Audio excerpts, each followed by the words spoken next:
Hi everyone, I hope you're all okay. So this is Wednesday's literacy lesson and today we're going to be focusing on speech.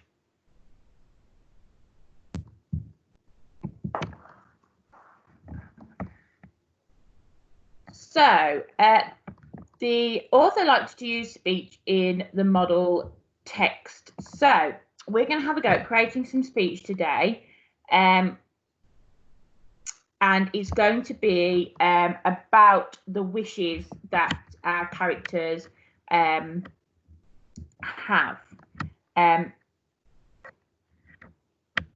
So here we've got, you'll see a cartoon of a boy who is wishing that he didn't have to go to school. Okay, as you can see, he looks messy, he doesn't want to go to school. But then his mom says, but bet you'd miss it if it wasn't there. So that is like the work that we did the other day when we were thinking about the wish and then something that could happen that might be a negative from that wish. So the boy wished he didn't have to go to school, but then he ended up missing it. So in stories, one character often speaks and another replies, which is what we've done before. So this helps move the story along and should tell the reader something about the characters. We need to make sure we lay out the speech clearly and punctuate the way that they speak so that the reader knows what is said, who says it, and how they say it. So there are some golden rules for writing speech. Now we should all know these golden rules, so hopefully this is just a recap. So we need to put speech marks around what is actually said. We need to begin a new line for every new speaker. We always begin a new piece of speech with a capital letter. Always put some punctuation at the end of the speech, so it's either a full stop, a comma, an exclamation mark, or a question mark. And to make it interesting, tell us how the words were spoken. So we could use an adverb there to tell us the way the words were spoken. So let's look, here's the cartoon here. Now the cartoon makes it really quite easy because we can use speech bubbles. So we know that only the words said are in the speech bubble. So we know which words the speech marks need to go round. So what we're going to do first of all is we're going to have a go at writing this as a conversation. So we're going to write a little paragraph as if it was in our story. So that morning, my fronted adverbial telling the person what time it is. So Dwayne was endlessly muttering under his breath. So that's me telling the reader how it was said.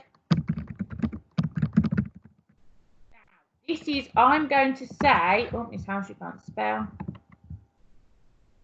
Now I'm going to write the words that he said. So now I'm going to need a comma, okay? Because I'm writing, because I'm about to write what he said, I need to put a comma. Let's move it up here so you can see it better.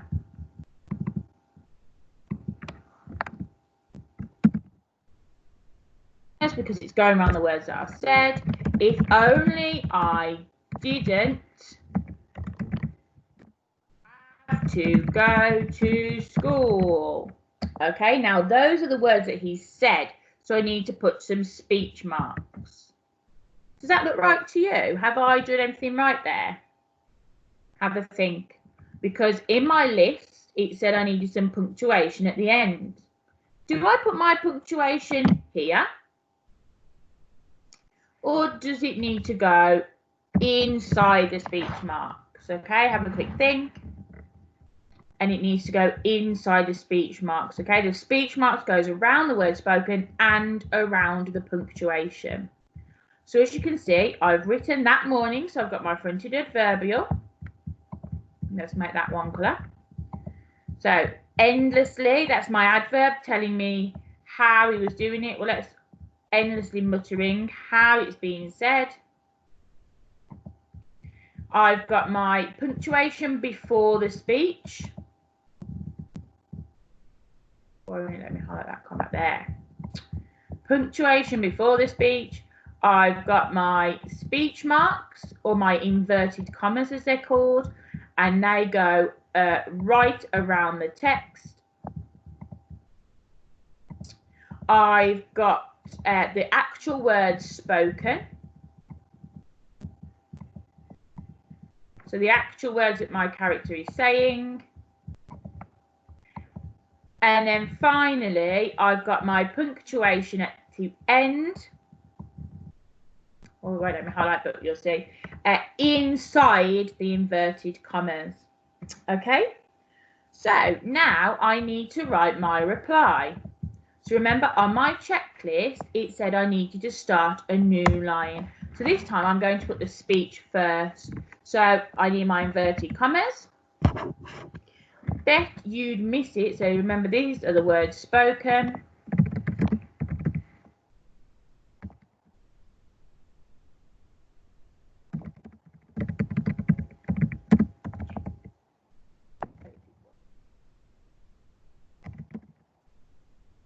There's my punctuation. Put that in black. Afterwards, I need my speech marks, again in purple, to go around the words that are said. Retorted his mum. Oh, what a lovely word.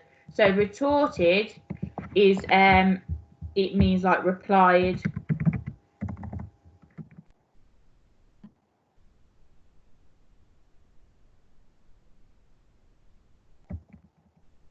Now we need a comma here, because now I'm going to tell you how she said it.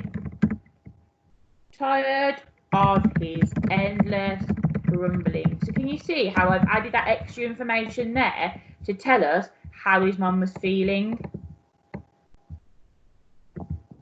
If you wanted to, you could add an adverb to tell her, like we've done endlessly here.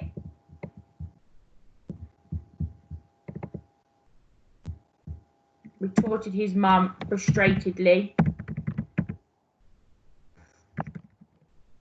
Word, Miss Howship? No, frustrated.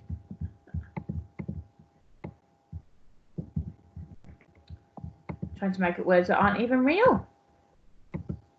So, bet you'd miss it if it wasn't there. Retorted his mum frustrated, tired of his endless grumbling. Okay, so can you see that there then? So we've got our fronted adverbial here. Dwayne was endlessly muttering under his breath. So how is he saying it? Comma, inverted commas. If only I had to go to school. The words that have been spoken. A punctuation after the words have been spoken, and then my inverted commas again. Then, when someone replies, I start a new line. Use my inverted commas. Bet you'd miss it if it wasn't there. Exclamation mark, inverted commas. Retorted his mum frustrated, telling me how she said it. Tired of his endless grumbling. Extra information to tell us how that character is feeling.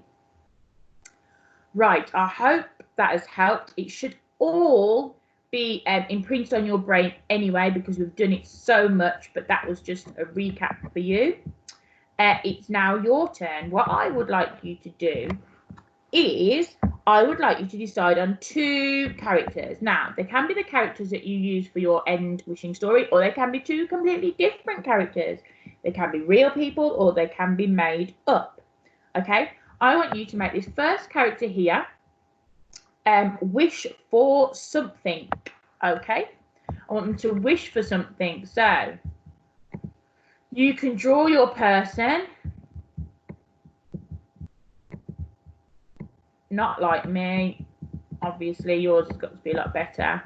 So I wish it was the summer holidays.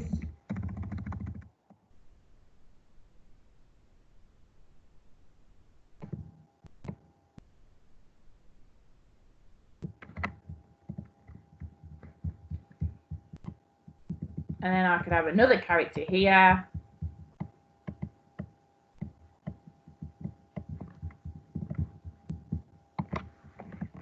I bet, or you could say, you don't have to put I bet, but you will miss your friends. Do you see? So you do that, draw some lovely pictures, something that they wish, and then a reason why that wish wouldn't be so good. And then what I'd like you to do is I'd like you to write out that dialogue in a paragraph like we did here, using all of the punctuation I've shown you. I'll be really checking to make sure your paragraph is punctuated correctly, because I've just gone over it in I've gone over it really detailed there, and we've done this in school so often that you should be able to write sentences that are punctuated correctly by now. Okay, so have fun with that. That should be nice and interesting for you, designing your characters. I look forward to seeing your work. Remember to email it to us at year5@bluecoatfederation.co.uk, and I'll see you tomorrow. Bye.